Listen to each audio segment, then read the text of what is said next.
Il y a une urgence à changer. On a besoin d'aller à l'autre bout du monde pour nous engager. Et donc de sortir à nouveau de sa zone de confort.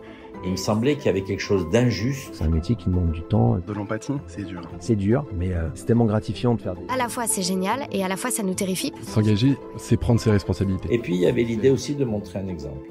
Et lâche rien, fonce et avance, quoi. Bonjour et bienvenue dans Les Engagés, le podcast du Figaro qui donne la parole à celles et ceux qui nous aident à voir plus loin. Aujourd'hui, j'ai le grand plaisir de recevoir Gisèle Magnan. Bonjour Gisèle. Bonjour.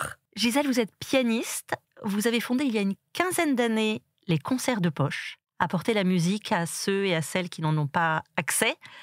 C'est la mission à laquelle vous vous consacrez chaque jour avec une énergie débordante. Et ça marche. Alors la première question que j'ai envie de vous poser, Gisèle, c'est comment la musique est entrée dans votre vie ? J'ai l'impression que la musique a toujours été dans ma vie, puisque quand j'étais enfant, il y avait un piano à la maison et je crois que toutes les personnes de la famille jouaient de ce piano. Et donc moi-même, je jouais sous le piano, mais j'ai eu très très envie évidemment d'y toucher aussi. Et donc la musique a toujours été effectivement une seconde nature chez moi et dans tout mon environnement. Donc vous êtes devenue pianiste ? Oui. Et vous avez exercé pendant de longues années ? Oui, de longues années, parce que je suis devenue pianiste très jeune, en fait. Et je suis restée pianiste jusqu'à il y a peut-être une dizaine d'années, quelque chose comme ça. Et il y a une dizaine d'années, c'était très important pour moi de me dire que la vie de pianiste ne serait pas mon unique vie. Et donc, c'est pour ça que j'étais très contente de me consacrer à un autre métier que je m'étais fabriqué tout en étant pianiste, grâce à l'association dont vous allez certainement me parler tout à l'heure. Oui, parce qu'en fait, si on déroule votre vie professionnelle et votre vie, au printemps 2005, donc il y a un peu plus de 18 ans, vous décidez de donner un concert dans votre village, et avec une intuition que la musique pourrait tisser du lien et aller dans les endroits où elle n'a pas droit de citer habituellement. C'est ça. En fait, c'est vrai que depuis très longtemps, j'avais le sentiment que la musique telle qu'on la donnait à cette époque-là, en concert, n'était pas forcément partagée avec toutes les personnes et toutes les populations du XXIe siècle, et que même le fossé tendait à se creuser, en fait, entre les jeunes, par exemple, et puis cette musique classique, qui est en fait une musique incroyablement communicante, moderne, dans le sens où elle est toujours en train de raconter quelque chose de très actuel, en fait. Et pourtant, une musique intimidante, avec des concerts dans des salles privées, assez chères. Donc vous avez été complètement à contre-courant et vous avez décidé de fonder cette association qui allait dans les zones rurales et dans les quartiers. C'est vrai que je trouvais que dans les villages, par exemple, chaque village a sa salle des fêtes.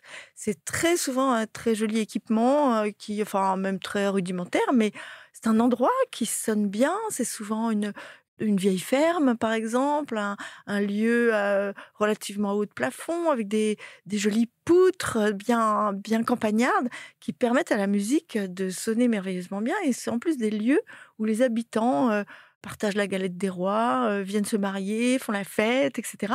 Et je trouvais dommage, en réalité, que les concerts tels qu'on les donnait en tant qu'artistes classiques soient toujours dédiés à des salles faites pour ça, souvent très grandes, et qui réunissent énormément de monde, et dans le fond tant mieux, mais ça fait que les gens vont vers la musique, et c'est pas la musique qui vient vers les gens. Et donc, j'avais envie de voir si c'était possible. Et c'est pour ça que je me suis lancé des petits défis à ce moment-là. Et alors, Concert de poche, que vous avez fondé, comment ça fonctionne ? Comment se déroulent les concerts et où se déroulent-ils justement dans ces salles dont vous parliez ? Alors, les concerts de poche, effectivement, c'est une association donc, qui a vraiment pour objet de créer un lien très fort entre les habitants, grâce à des constructions de projets ambitieux, en fait, de musique classique, lyrique, jazz parfois, dans les campagnes, les montagnes, les quartiers, et avec toujours les meilleurs interprètes.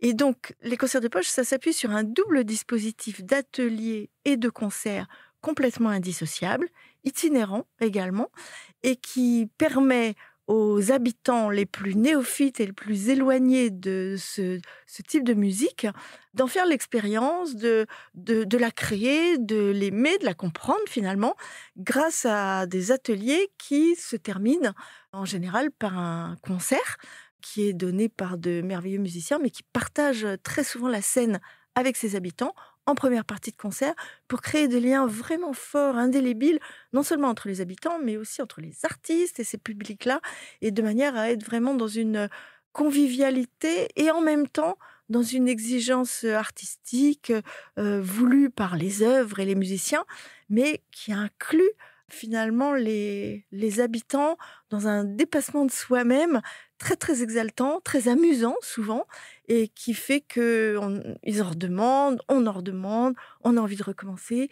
et ça développe les territoires avec des ambitions auxquelles ils ne s'attendaient pas. Donc concrètement, les ateliers ont lieu juste avant le concert, le jour d'avant, comment ça se passe? Alors ça dépend. Les ateliers peuvent commencer à se dérouler 4 mois avant le concert, parce que quand les personnes que l'on voit en atelier montent sur scène avec les artistes, il faut les préparer, il faut qu'elles apprennent à chanter le plus souvent. On leur apprend aussi la percussion, l'écriture musicale parfois, mais c'est vraiment des gens qui jamais ne penseraient qu'ils auraient envie ou qui pourraient faire ces choses-là, parce qu'on s'adresse volontairement à ceux qui sont le plus éloignés de ça. On leur dit, si, tu vas voir, tu vas y arriver. Mais il faut un temps un petit peu long et rencontrer les mêmes personnes toutes les semaines pendant des ateliers. Et donc, ces ateliers-là se terminent sur scène avec les habitants. Il y a d'autres formules, parce qu'on n'a pas toujours les moyens de mener tout ça, où on rencontre les habitants plutôt un mois avant, 15 jours avant, avec des ateliers de création qui leur permettent d'inventer sur un temps assez court un morceau de musique, en commençant par créer la dramaturgie, l'histoire qu'ils ont envie d'inventer et de raconter, et ils la mettent directement en musique. Et en fait, ils s'aperçoivent qu'ils jouent vraiment le rôle d'un compositeur qui a lui-même un imaginaire avec des sensations qu'il a envie de mettre en musique, une dramaturgie aussi. Et donc, on met les habitants en situation de ressembler au compositeur. Et ça, c'est des ateliers plus courts qui peuvent se dérouler un peu moins longtemps avant le concert et qui permettent de s'approprier la musique au moment du concert de façon très, très sensitive et par imprégnation et dans l'émotion. Vous parliez de musique et de concerts exigeants. Quel type de musique et quel type d'œuvres vous avez en tête qui vous ont particulièrement marqué? Alors oui, c'est des musiques exigeantes parce que les artistes qui viennent au concert de poche sont des musiciens qui ont l'habitude de jouer dans les plus grandes salles internationales, etc., avec des répertoires qui sont les répertoires du 18e, 19e, 20e siècle, 21e siècle, la musique contemporaine. Et c'est donc des musiques qui sont en général sans parole, en tout cas quand c'est de la musique instrumentale. Et nous, ce qu'on aime, c'est donner la possibilité aux musiciens de jouer les œuvres exactement comme s'ils étaient au Carnegie Hall ou bien à Amsterdam. J'ai oublié le nom de la salle qui est pourtant très connue. Et donc, qu'ils aient exactement la même envie de rentrer en contact avec les publics. Et donc, les œuvres restent dans leur authenticité. On a appelé les concerts de poche comme ça parce que c'était une analogie avec le livre de poche. Le livre de poche, c'est le texte authentique, mais sans le décorum, de façon simple. On peut le mettre dans sa poche, on peut le lire facilement, ça coûte pas cher. Et donc, le concert de poche, c'est ça, c'est le texte des œuvres vraiment authentiques et en même temps facile d'accès d'une certaine manière. Donc oui, c'est exigeant parce que les personnes qui chantent, par exemple, en première partie, du Schubert en allemand, ou bien je sais pas, certaines pièces de Stravinsky, ils se disent « mais j'y arriverai jamais ». En fait, ils y arrivent merveilleusement bien, et en plus, ça leur paraît facile. Donc, l'exigence qu'on a au début sur ces répertoires devient, au contraire, une manière de merveilleusement mieux communiquer, être les uns avec les autres, parce que la musique, elle est vraiment belle, et du coup, elle nous donne le frisson, et quand on a le frisson tous ensemble, en fait, on se quitte plus. On va écouter une des musiques qui a été donnée lors d'un des concerts de poche. Qu'est-ce que vous avez en tête? Écoutez, au concert de poche, on est un peu fanatique de la musique de Schubert, et donc, un de nos premiers slogans, c'était « Si vous n'allez pas à Schubert, Schubert viendra à vous ». Et j'ai le souvenir d'un concert absolument incroyable donné par un baryton qui s'appelle Wolfgang Holzmeier, qui était accompagné au piano par Philippe Cassard, merveilleux pianiste, et donc dans des leaders de Schubert absolument fantastiques, dans une toute petite salle de campagne, dont je pense les murs tremblent encore, tellement l'émotion était grande, communicative et inoubliable. Donc on écoute Le Roi des Aulnes de Schubert.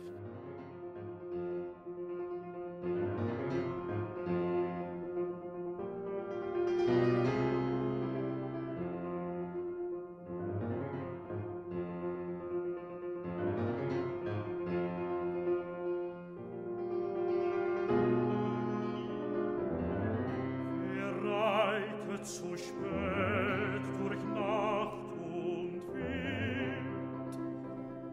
Es ist ihr Vater mit seinem Kind. Hat den Knaben wohl in dem Arm. Fasst ihn sicher, hält ihn warm.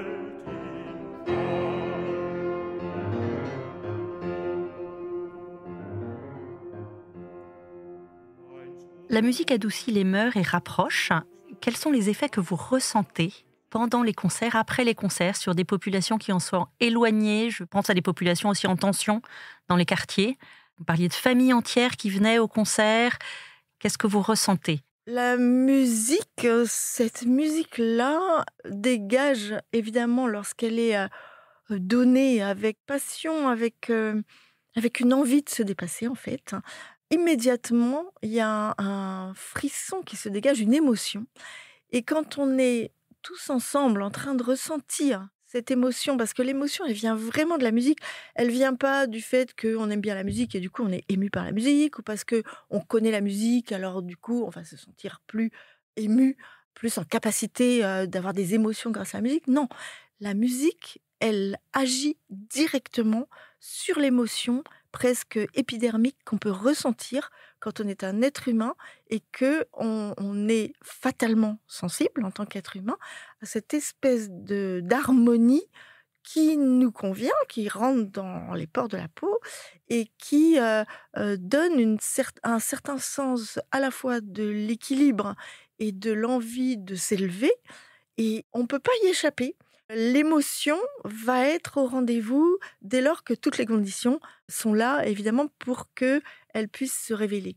Et donc, toutes les personnes qui sont ensemble, en train d'avoir ce même frisson, fatalement, se sentent d'une même famille. Et c'est quelque chose d'extrêmement naturel.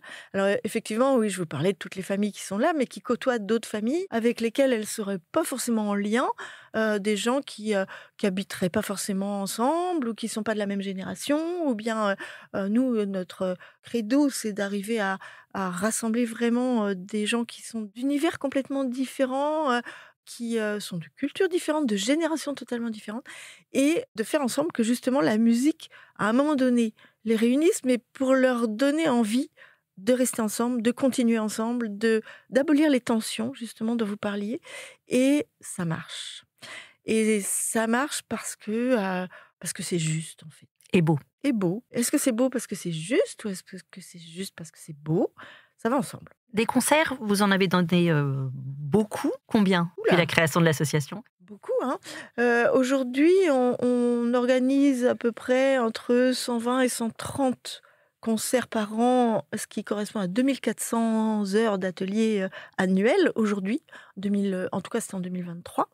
Et donc, si on fait l'addition, alors on n'a pas commencé aussi gros, hein, on a commencé tout petit. Ben, je ne sais pas, il faut faire le calcul. 18 fois, on a commencé avec 8 à 10 concerts par année avec environ une trentaine d'ateliers. Et puis, ça n'a cessé d'augmenter de façon un peu exponentielle jusqu'à il y a quelques années où on a décidé d'être un petit peu raisonnable, de ne pas forcément augmenter le nombre des projets, mais plutôt allonger leur durée, allonger le nombre d'ateliers qu'on fait avec chaque participant. Et puis voilà, et puis maintenant, on va aller vers d'autres horizons de développement de notre projet, particulièrement dans les régions, etc. On parlait du juste qui unit les gens. Est-ce qu'il y a un moment, on parlait des leaders de Schubert au début, mais est-ce qu'il y a un moment de cohésion, de rencontre entre populations qui vous a particulièrement marqué? Oui, en particulier au début des concerts de poche où j'étais pas sûre, je savais qu'il y avait un défi. Beaucoup me disaient, écoute, tu veux amener comme ça les artistes dans des lieux, dans des salles des fêtes, des maisons de quartier, des centres de soins, etc. Mais ça va être compliqué, tu sais, avec la musique classique, ça ne marchera pas. Enfin bref, on pensait vraiment que quelque part, j'étais dans une utopie qui ne verrait pas le jour. Finalement, plus on me disait ça, plus je trouvais ça amusant d'essayer de relever le défi. Mais cependant, j'étais très attentive de voir si, en effet, j'étais dans un processus qui allait effectivement créer cette émotion un peu transformatrice dont j'avais envie et besoin. Puis en tant qu'artiste, on a très très envie de semer des graines qui sont indélébiles. Un des moments où je me suis dit, bon, franchement, c'est gagné, on peut y aller. C'était assez au début des concerts de poche, je ne saurais pas vous dire exactement l'année, mais on était dans un quartier de Roubaix. Le Quatuor Modigliani, alors tout jeune, accompagné par François Salk et Gérard Cosset, ont interprété La Nuit transfigurée de Schoenberg dans une jolie salle d'ailleurs qui était dans ce quartier. Et la salle était entièrement remplie de familles complètement disparates et de tous âges, qui, très sincèrement, non seulement n'avaient jamais entendu de musique classique, à part pendant les ateliers qu'on avait menés avant. Quant à du Schoenberg. Mais quant à du Schoenberg, c'était quand même un peu une gageure. Et on a entendu les mouches voler. Ça a tiré les larmes de absolument chaque personne de la salle. Ça avait été très bien présenté par un jeune présentateur avec lequel on travaille toujours, qui s'appelle Pierre-Alain Brewep. Et le Sextuor était dans un état, je dirais, de fièvre un petit peu, de jouer dans cet endroit. C'était quand même la première fois, je pense, qu'il côtoyait ce type de public auquel on ne s'adresse pas quand on est artiste de musique classique, tout simplement parce que les organisateurs de concerts ne nous mettent pas en contact. Et le fait qu'il y ait autant de communication non verbale passant par l'émotion entre les artistes et le public m'a fait dire on y va. Et ouais, j'y ai vraiment cru et j'étais pas seule ce jour-là. Je vous propose qu'on écoute un enregistrement de cette musique de Schoenberg. Avec grand plaisir. Et ça serait merveilleux d'ailleurs d'avoir, je crois qu'il y a un enregistrement du Quatuor Modigliani, exactement de ce que...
J'en viens à la question rituelle du podcast Les Engagés. Si vous étiez à ma place, quel engagé inviteriez-vous, Gisèle Magnan? Je pense à un couple en fait, Catherine et Marc Guyot. Marc Guyot a fondé la fondation Goéland, qui est sous l'égide de la Fondation pour l'enfance.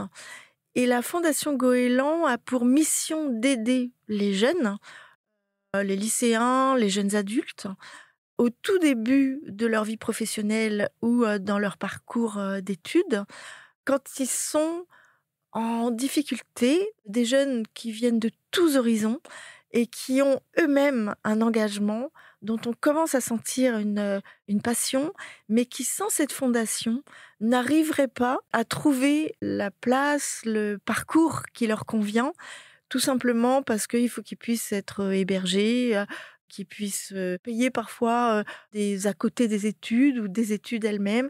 Et cette fondation les accompagne d'une façon incroyable. Donc ce couple a un engagement qui est extrêmement émouvant. Alors c'est des jeunes qui peuvent être des artisans, des cuisiniers, des musiciens. Ils sont très sensibles à la musique. C'est comme ça que je les ai rencontrés. Il y a un musicien que je peux citer qui s'appelle Jonathan Fournel, qui est un des plus grands pianistes. Il est encore très jeune, que notre siècle connaisse là, n'aurait pas pu faire tout ce qu'il a fait, gagner ce premier prix au concours de la Reine Elisabeth comme il l'a fait, avoir maintenant cet engagement musical, s'il n'y avait pas eu ce Marc et Catherine Guyot qui ont senti non seulement son talent, mais la nécessité aussi de l'accompagner, parce que sinon, très probablement, Jonathan n'aurait pas eu les moyens de pouvoir faire les études qu'il a fait. Merci infiniment, Gisèle Magnan, de nous avoir partagé votre enthousiasme et votre expérience. Merci beaucoup, au revoir, et merci de vous intéresser à tout ça. Et c'est magnifique parce que ça crée une petite communauté d'engagés. Et je pense que c'est très important pour nous tous de savoir qu'on peut compter les uns sur les autres. Merci d'avoir écouté ce podcast. Je suis Aude Cérès, journaliste au Figaro. Vous pouvez retrouver les engagés du Figaro sur Figaro Radio, le site du Figaro et toutes les plateformes d'écoute. À bientôt.